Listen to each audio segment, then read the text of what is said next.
Good morning, everyone. My name is MightyStream, and I'm going to do the March 10th Spiritual Principle a Day in a Meditation. Let's go ahead and get into that screen and see what the title of it is.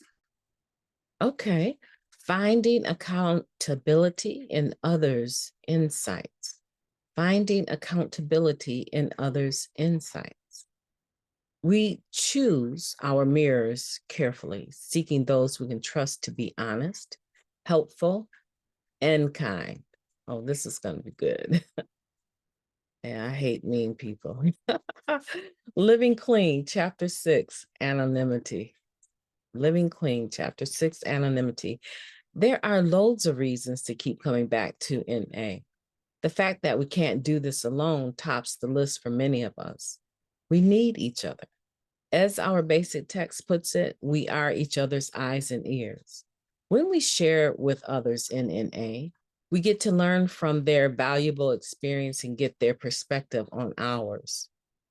Their take helps us better understand the past and gives us a new vantage point on what we're doing now. Objectivity, is an acquired skill.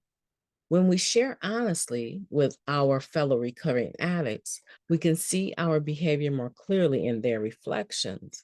We begin to gain some accountability. Asking for such insights can make us feel quite vulnerable.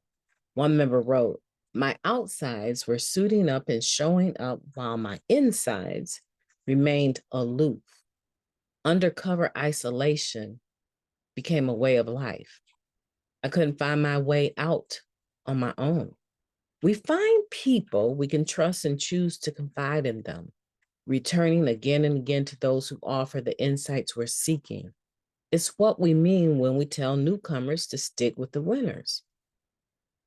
Beyond simple abstinence, we need people who are real with us and help us get real too. When we surround ourselves with people who are living the program, our lives improve. One member shared, "I developed a support system, and that system of support developed me." We need people to tell us the truth when we can't see it ourselves. Sometimes the clarity starts the minute we begin to open our mouths.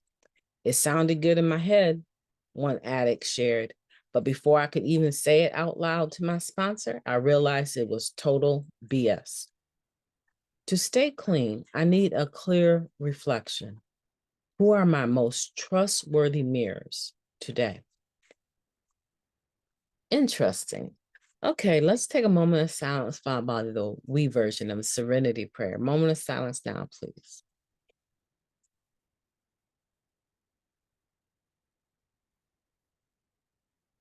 Thank you, God. Grant us the serenity to accept the things that we cannot change, the courage to change the things that we can, and the wisdom to know the difference.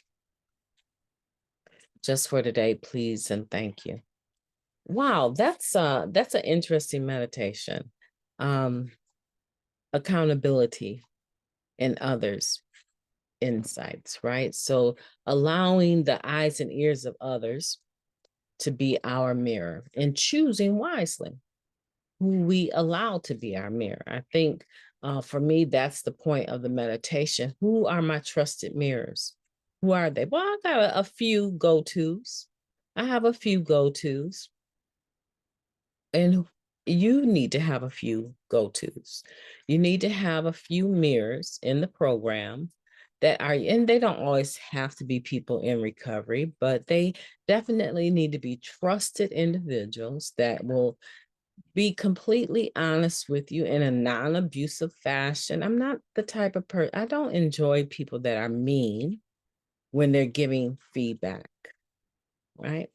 Or mean in their comments or condescending or always throwing shade, right? And those types I stay away from unapologetically, right? Because I was so abusive of myself. Mentally, I was so abusive. Spiritually, I was abusive of myself, right? Not necessarily others, but of myself. I'm sure I hurt some people along the way, but that's a whole nother conversation, right? The point that I'm making is that I was my own worst enemy. And so when I detect that I'm engaging someone that has this resentment or unresolved issue with me, but they're not telling me what it is, right? Or they just don't care for me, but I can see, right? I can see that they're trying to have a regular common discussion with me, but there's more to it. There's more energy that's coming with whatever they're saying.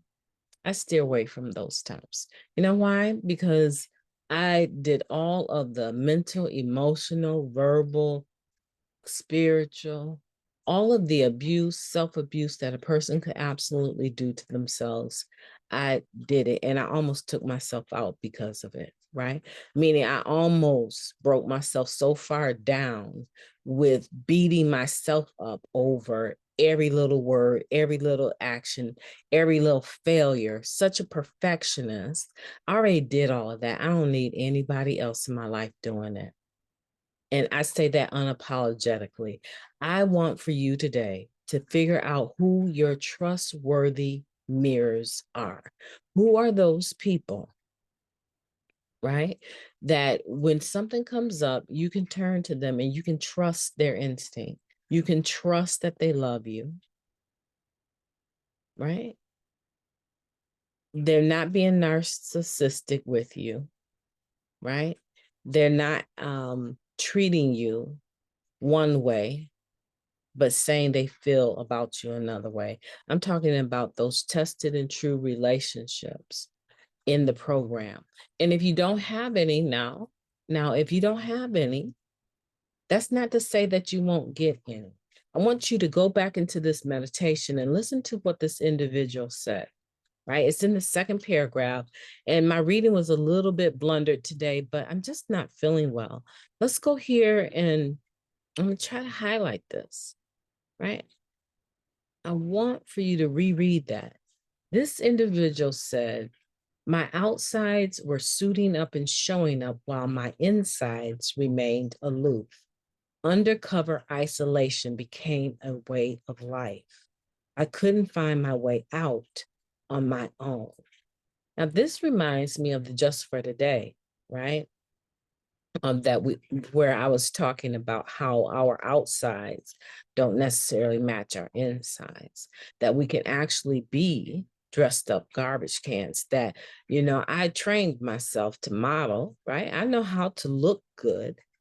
And I tell you, I when I go to conventions, I'll tell you something. I I dress in a manner that suits me, right? I'm kind of like a low heel type person.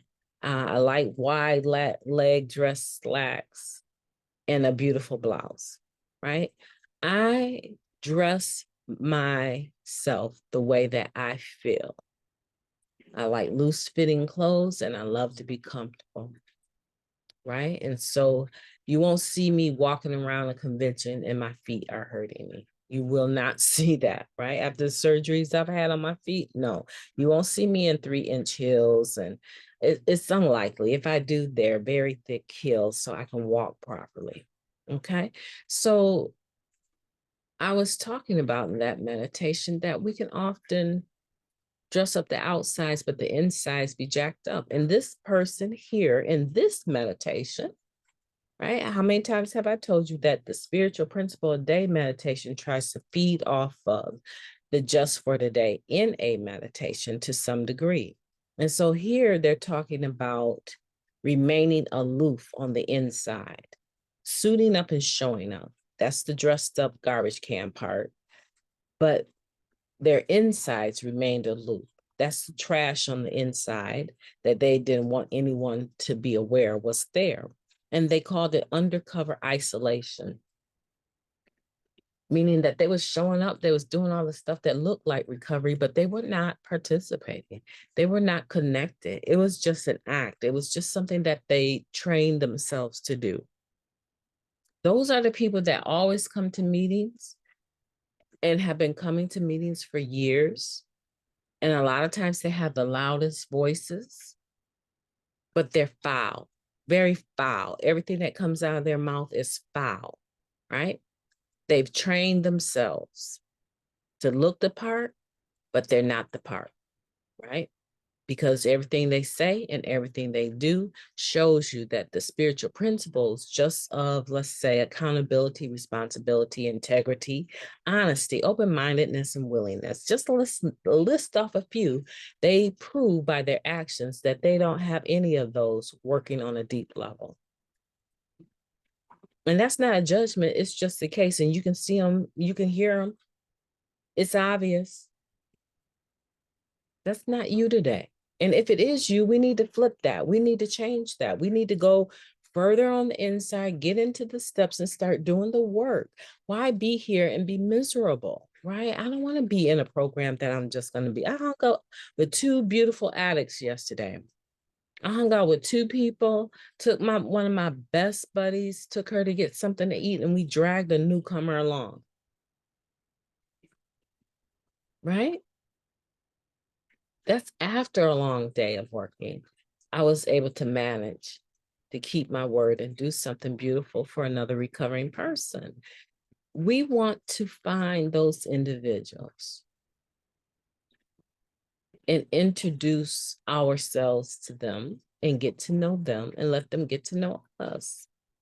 It's not always easy, but it's definitely not hard to do. And I just feel like if I'm going to be in a program, why be miserable? Right? All those people that you can't stand, you go to meetings and you're like, man, I hope I don't end up with 10 years clean and acting like that. Guess what? There's the possibility that if you spot it, you got it. But there's also this possibility that if you don't ever pick up this real process, this real program of recovery and start working it on the inside, that you will also end up dressing up the outside, but the insides be jacked.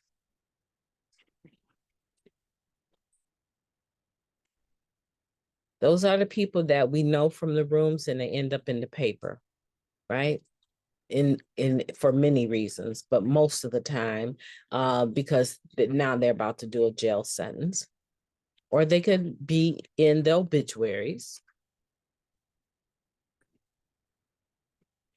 But a lot of times they end up in, jails, institutions, or death. That doesn't have to be us. The more thorough I am about working my program, the better off my life will be. I have people that I encounter on a day-to-day basis. Just had one last week. And I tell you, I think this person was trying to drive me straight to the edge. But I remember very carefully. You didn't come this far to let one ignorant, right? One ignorant individual to drive you over. You didn't come this far. And so what you're going to do, you're going to sit here and you're going to allow them to have their say, and you're going to insist on them being respectful, or they can leave. Just that simple.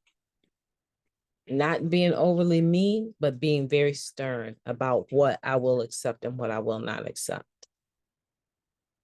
Like I said, I hate mean people. I don't want that energy anywhere in my life because I thrived off of it. I don't need it today, right? And so let's allow someone to be our mirror, but it has to be a mirror that I trust, that I embrace. People don't get to just walk up and say to me, I'm your eyes and ears and you need to do something with your hair. Who asked you? Right? I'm just giving you, like, that doesn't happen, right? I'm just giving you an example. Who walks up to you and just carries on like that? Did you ask them for their opinion? Then why are they offering it? And if they're offering it because they call themselves being your eyes and ears, are they doing it in a manner that's helpful? Are they coming across like real derogatory with a whole bunch of shade and expect you to be able to, sort through all the garbage that they present with it to get to the real core. Well, what did they really mean? What they said it kind of jacked up, but what did they really know? Figure out how you need to say it so other people can receive it. If that's you, your sponsor, and you are in a position to give people feedback, they've invited you into their life, figure out how you need to word that so that they don't have to figure out whether or not this is just a bad day for you. You're just tripping today, but the core, the real essence of what you're trying to say is important. No, people shouldn't have to do all that with us. When I talk to my sponsees, I make sure that they understand what I'm trying to say. And if there's confusion, I try to make sure that they ask me all the questions they need to ask me to get the clarity that they need to get, because it's just not that difficult. And when there's just too much of a blowback, right? There's too much resistance, then you're not ready to apply this spiritual principle in your life in these affairs.